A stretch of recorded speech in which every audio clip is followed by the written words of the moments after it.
할렐루야. 제가 카톡으로 찬양곡 올려드렸거든요. 살아계신 주 힘있게 우리 안에 살아계신 하나님을 성취했으면 좋겠습니다.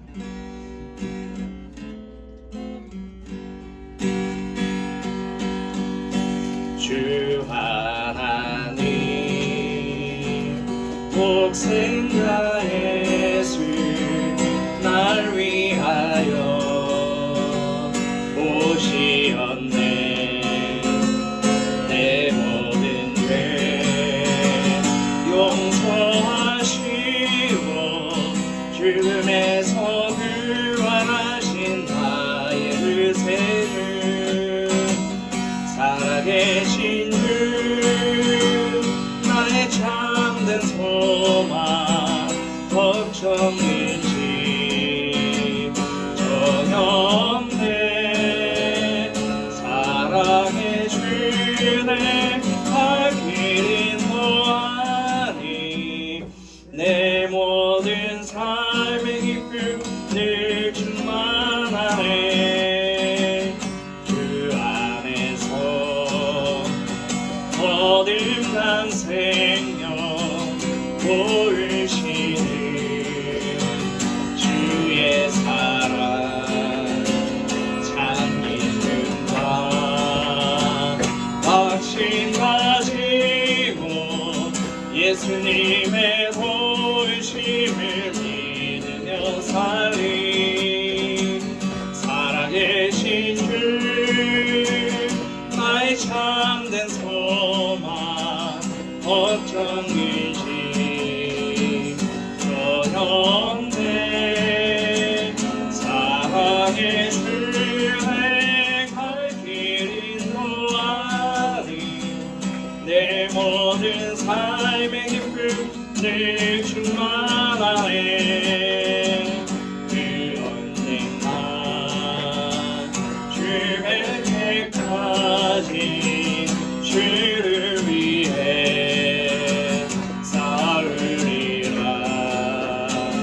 승리의 길 멀고 해도 주님께서 나의 앞을 지켜주시리. 살아계신 주 나의 참된 소망 걱정일지 전혀 없네. 사랑해 주네 갈 길인 노아리 내 모든 삶의 기쁨 늘 충만한. 살아계신 주 살아계신 주 나의 참된 소망 걱정이지 전혀 없네. 사랑해 주네 갈 길인 노아리 내 모든 삶의 기쁨 늘 충만하네. 아멘.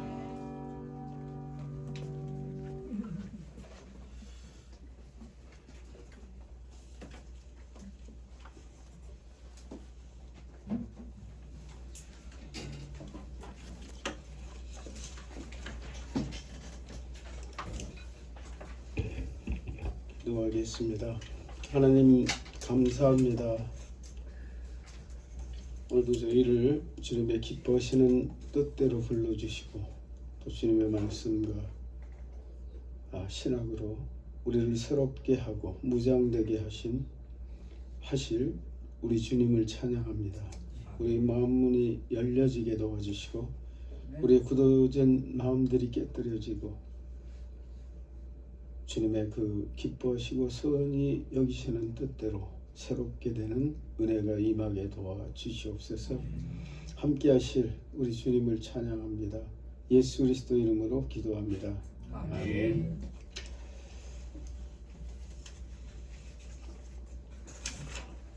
여러분 교재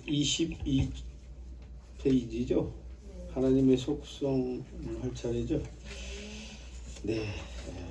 네, 제가 사고가 있어가지고요. 일단은 약간 불편해서 병원에 갔더니 병원 마음대로 다니질 못하더라고요. 입원하면 못 나가게 하더라고요. 그래서 아니 제가 제 얘기를 하고 나가야 된다고 그랬더니 안 된다고, 이게 규정이 그렇게 돼 있다고. 야, 그래서 그렇게 생각을 했습니다. 내가 내 자의대로만 살 수 없는 게 세상이로구나. 그리고 하나님께서 큰 교훈을 제게 주셨어요. 내 의였어요. 저는 그렇거든요. 저는 지금까지 그렇게 살아왔어요. 내가 옳지 않다고 생각하며 하지 않았고요. 내가 옳지 않은 것들에 대해서 하나님이 말씀하시면 하나님 그거는 성경적이지 않지 않습니까? 라고 따졌어요. 근데 이번에 제가 입원을 해가지고 성경을 펼쳤는데 제가 창세기 11장까지 읽었더라고요. 12장이 누굽니까? 네. 아브라함의 얘기에서부터 읽었어요. 근데 아브라함이 이삭을 바치는 대목에 와서 아주 감전이 된 것 같았어요. 아주 감전이 된 것처럼 짜릿했는데 왜 그랬냐면요. 제가 병원에 누워서 그랬거든요. 하나님, 내가 여기 왜 누워 있어야 돼요? 나는 이런 거 싫어요. 막 그랬거든요. 근데 하나님의 음성은 쉬라는 거예요. 그래서 그렇게 하루를 굉장히 불편하게 지냈어요. 근데 12장을 딱 읽는 아브라함의 이삭을 드리는 장면이 오는데 이삭이 있죠. 아브라함이 이삭을 드리라고 그랬는데 따지지 않는 거예요. 이론이 아니잖아요. 말 같지도 않은 얘기인데 한마디도 안 따져요. 그래서 저는 따지고 있더라고요. 하나님, 나는 이래야 돼요. 내 의예요. 그래서 나는 믿음이 없는 거예요. 아브라함의 믿음하고 비교가 안 되더라고요. 하나님, 죽겠습니다 했는데 또 인정이 잘 안 돼요. 마음이 불편한 거예요. 나갈 수도 있는데 왜 여기 누워 있어야 돼? 불편했어요. 제 아내한테도 막 불평을 하고 막 그랬어요. 근데 아브라함의 얘기를 듣고서 그걸 깨닫고 나서 내려놨어요. 네가 하나님의 말씀하신 그 말씀을 가지고 네가 하나님을 책잡으려고 하느냐? 이런 생각이 오는 거예요. 말씀으로 내가 하나님께 따지고 있는 거예요.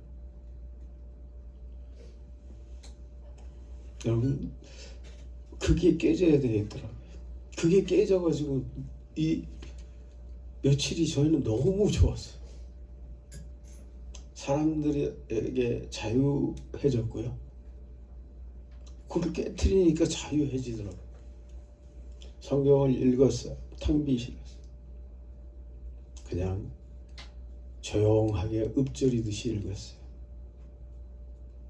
근데 어떤 분 한 분이 또 와서 책을 이렇게 펼치고 있는데 보니까 성경을 읽는 것 같아요. 그래서 봤더니 권사님 한 분이, 권사님이라고 얘기도 안 하고 혹시 교회 다니세요? 그랬더니 네. 성경 읽으세요? 네. 그랬더니 권사님이세요? 네. 그러시더라고요. 성경을 같이 계속 읽다가 왔어요. 그래서 또 간호사님에게도 전도를 해야 되겠다. 선생님, 간호사님이 아니죠. 청소하시는 분이더라고요. 전도하려고. 교회 다니십니까? 그랬더니 교회 다닌대. 우리 재호 형제 같았으면 참 전도할 사람 많이 만났을 텐데. 김재호 목사님은 그러시거든요. 저는 안 되더라고요. 어쨌든 여러분, 내 의가 깨져야 돼. 되더라고요. 이번에 너무 좋았어요. 그래서 제가 아직도 깨지지 않았던 영역을 하나님이 깨트려 주셨어요. 우리 깨지고 삽시다. 이게 깨트려지니까 너무 좋았고요. 어제 또 우리 김태일 형제 서울시청 또 가서 설교를 들었어요. 다 기억 안 나는데 내게 다가온 게 있었어요. 왜냐면 내가 그동안 깨달은 게 있었거든요. 병원에 며칠 누워 있으면서 깨달은 게 있어요. 강사 목사님 그걸 얘기하셨어요. 사실 팩트하고 해석은 다르다 라고 얘기해요. 제가 그걸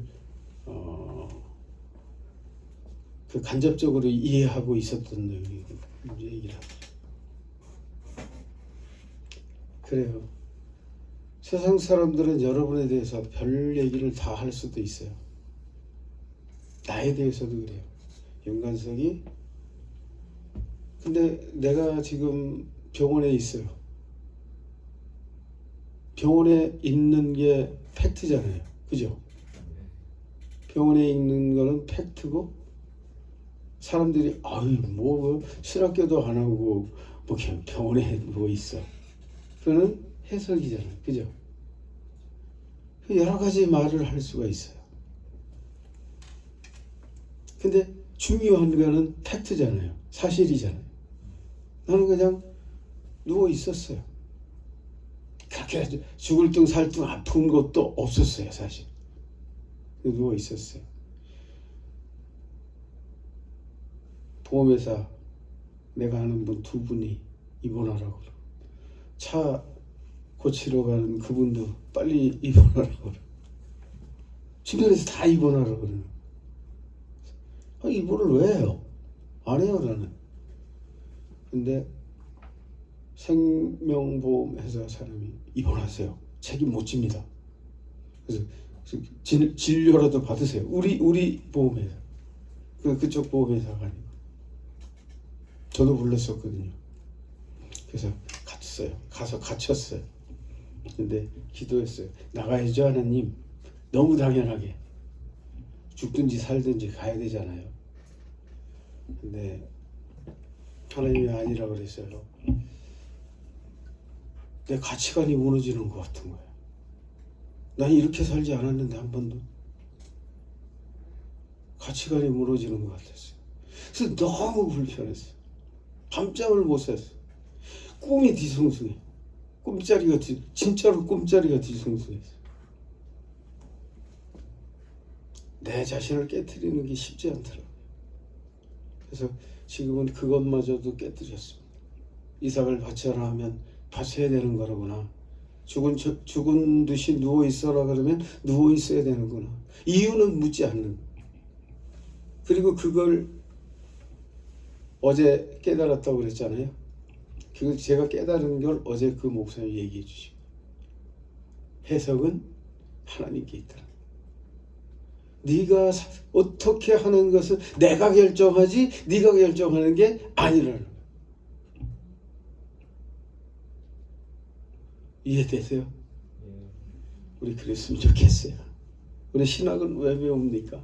성경은 왜 배웁니까? 하나님께 순종하기 위해서 배운다고 하면서 나도 모르는 사이에 나의 교만한 의가 나를 부축하고 있는, 그죠? 저를 발견하는 거예요. 제가 만약에 아브라함이었으면 난리 쳤을 거예요. 하나님 그 말 같지도 않은 소리 왜 그런 말씀을 하십니까?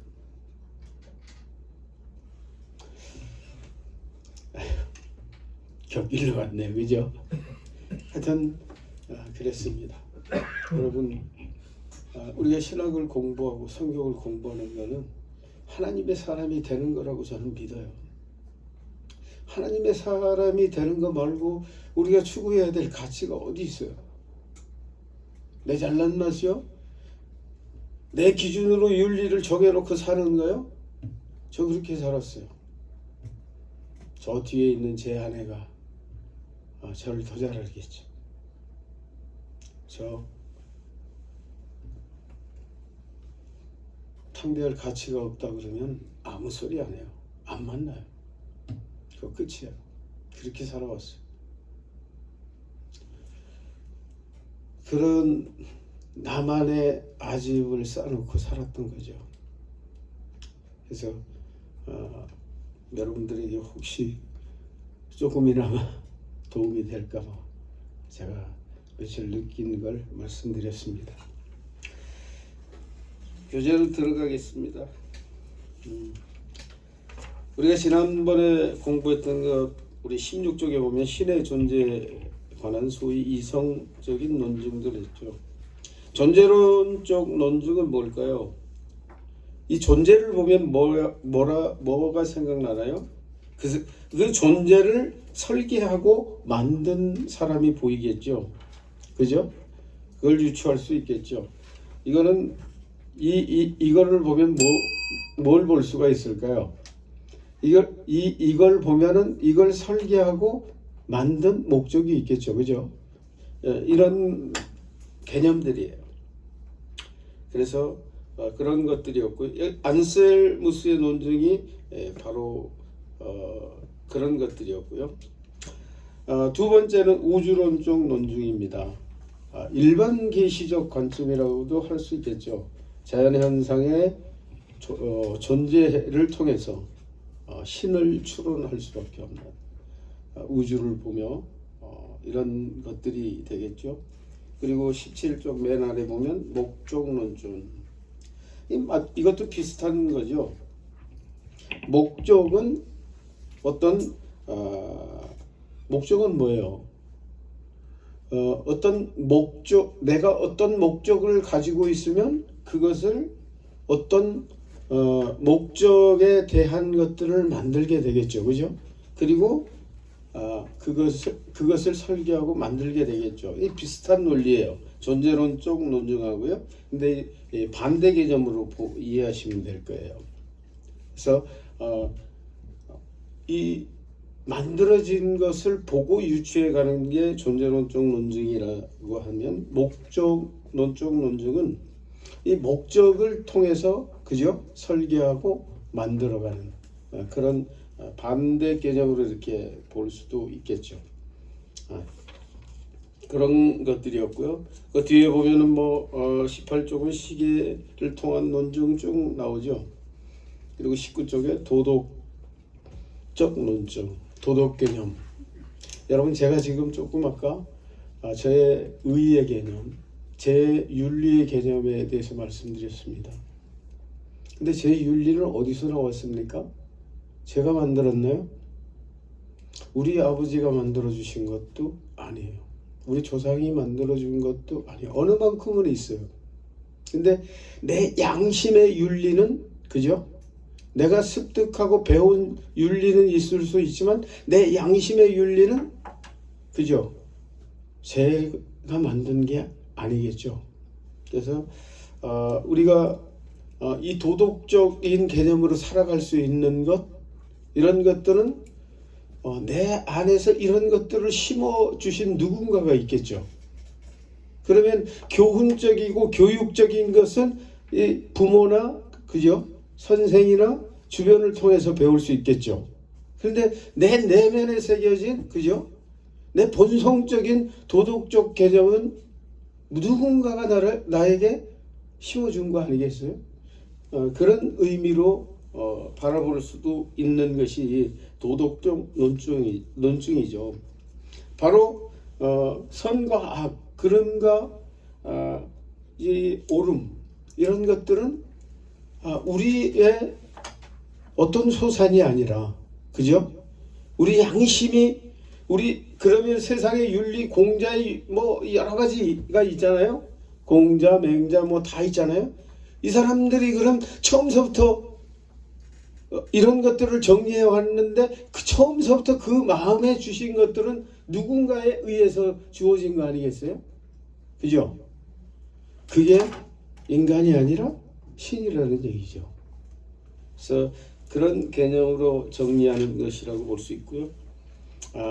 다섯 번째 20쪽 보면 입증된 신의 존재에 대해서 말하고 있죠. 창조 물로부터의 논증, 원인 없는 존재는 없다 이거죠. 여러분, 우리가 눈 뜨고 보는 모든 것은 뭐가 있죠? 모든 존재는 목적이 있습니다. 그죠? 모든 존재가 목적이 있어요. 그래서 그런 창조물 논증, 설계로부터의 논증, 이 존재는 또 뭐예요? 이 존재를 보면 제가 아까 말씀드렸듯이 똑같죠. 존재를 보면은 이것을 설계한 것들이 암시되고, 그죠? 누군가 설계했고 누군가 만들었다는 거죠. 그런 의미들을 발견할 수 있고요. 시 21쪽으로 오면 인간성으로부터의 논증. 우리 인간의 마음, 천차만별이라고 그러죠. 근데 인간의 마음, 어떤 사람이 태어나는데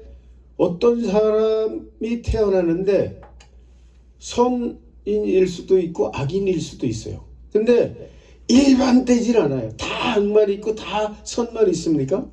그렇지 않잖아요. 선악이 섞여 있어요. 우리 안에.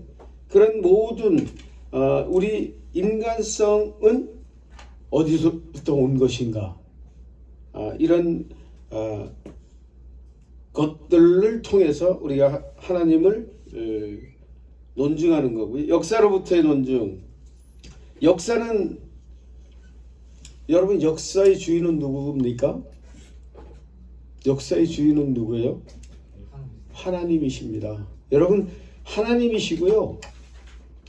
이 역사에서 하나님에 대한 역사만큼 확실한 거 있나요, 세상에? 아까 우리 황영식 우리 전사님 발표해 주셨죠. 아주 정리 잘 해주셨잖아요. 모든 것을 다 알고 다 할지라도 이 역사의 진정한 주인은 누구일까요? 진정한 주인은 누구일까요? 역사. 정말 인간에게 가장 많이 알려지신 역사의 주인공은 예수님이세요. 여러분 인정하세요? 예수님에 대한 얘기가 우리가 가장 잘 알고 있다는 난중일기까지 기록한 이순신 장군의 얘기보다 더 정확하게 기록되어 있다는 거예요. 맞아요? 더 정확해요. 그분의 아주 사소한 것까지 다 성경은 기록되어 있잖아요. 그분이 태어나기 전서부터, 그죠? 그분이 오실 것들을 끊임없이 예언되어 있고 오신 것이 예언되어 있고, 그죠? 오셔서 이룬 것들이 기록되어 있고, 바로 그거죠. 역사도 바로 그렇습니다. 그리고 보편적 신앙으로부터의 논증. 여러분, 모든 인간에게는 신이 있다고 그래요. 그들만의 섬기는 데가 있다는 거죠. 아무리 미개한 종족이라도 섬기는 게 있다는 거죠. 인간에게는 누군가를 찾아요. 완전하면 누군가를 찾나요? 완전한 자가 찾을 수 있나요? 찾을 필요가 없죠. 완전하지 않기 때문에 찾는 거예요. 그래서 인간은 완전한 존재가 아니죠. 그래서 우리는 우리 속에 비어있는 신을 찾는 거죠. 우리는 즉 하나님과 함께 살도록 창조되어 있기 때문에 종교를 가질 수밖에 없는 게 인간이에요. 누군가를 믿어야 살 수밖에 없는, 믿고 살 수밖에 없는 그런 존재라는 얘기죠. 여섯 번째, 신의 존재를 부인하는 무신론의 실상. 신의 존재를 부인하는 모든 사람, 신의 존재를 부인하는 모든 사람, 그들에게도 신은 있다라는 거예요. 왜? 자기가 완전하지 않기 때문에. 완전하지 않기 때문에. 자기가 완전하면 신이 없다고 할 수 있어요. 주장할 수 있어요. 너를 보니까 신이 필요 없겠다. 완전하면. 근데 완전한 인간이 있나요? 완전한 인간이 없어요. 그런 의미들을 우리가 쭉 살펴봤죠. 오늘은 이제 하나님의 속성 개관입니다. 2절이죠. 22쪽에. 지난번에도 읽었을 것 같은데 22쪽 그 밑줄 쳐진 거 위에 같이 읽어볼까요? 우리 시작. 하나님이 계시지 않는다는 것을 아무리 입증하려고 해도 불가능한데 반하여 적은 증거로도 하나님이 계시다는 것을 보여줄 수 있다. 바위에 있는 새의 발자국으로도 능히 대서양 해안에 새가 찾아온 적이 없다는 것을 언급하기에 앞서 이 지상에 생명이 시작된 이후의 역사를 살펴 알고 있지 않으면 안 된다. 적은 증거로도 하나님이 계시다는 것을 보여줄 수 있다. 그러나 하나님이 계시다는 것을 보여줄 수는 있다. 뭐 이래요. 죄송합니다. 이게 반복해서 나왔네요. 그죠? 네. 우리는 그래요. 하나님이 있다는 게 훨씬 찾기 쉬워요. 하나님이 없다고 정의할 수 없는 것이라고 얘기하고 있죠. 22쪽 보겠습니다. 속성이란 용어에 대한 논의 같이 읽어볼까요? 시작. 속성이란 용어는 무엇을 부과한다 혹은 지정한다는 관념을 가지고 있어서 하나님의 성질을 가리켜 이 용어를 사용할 때는 하나님의 본체에 무엇이 부과되었다는 인상을 주기 쉽기 때문에 전적으로 정당한 용어는 아니다. 여러분, 우리가 하나님의 속성을 다 알 수도 없고요.